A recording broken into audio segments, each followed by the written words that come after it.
శక్తివంతమైన బ్రహ్మాస్త్రాన్ని హనుమపై ప్రయోగించాడు. బ్రహ్మాస్త్రంతో సహా ఎలాంటి అస్త్రాల వల్ల హనుమకు అపాయం లేదు. ఈ వరాన్ని బ్రహ్మే హనుమకిచ్చారు.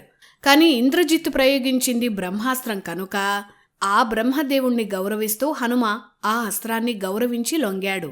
ఆకాశంలో ఎగురుతున్న హనుమ కింద పడిపోయాడు. బ్రహ్మాస్త్రం శక్తి వల్ల హనుమ విడిపించుకోలేనంత గట్టి తాళ్లతో కట్టినట్లుగా బందీ అయ్యాడు. ఇది ఒకందుకు మంచిదే అని హనుమ అనుకున్నాడు. ఎందుకంటే బందీగా ఉన్న హనుమను రావణుడి ముందు ప్రవేశపెడతారు. అప్పుడు శ్రీరాముడు గురించి చెప్పవచ్చు. కనుక తన లక్ష్యం నెరవేరినట్టే అని హనుమ అనుకున్నాడు. కింద పడి ఉన్న హనుమ దగ్గరకు రాక్షసు సైనికులు వచ్చారు. మరికొన్ని తాళ్లతో గట్టిగా కదలకుండా కట్టారు. రాక్షసులు ఇంద్రజిత్ హనుమను తీసుకెళ్లారు.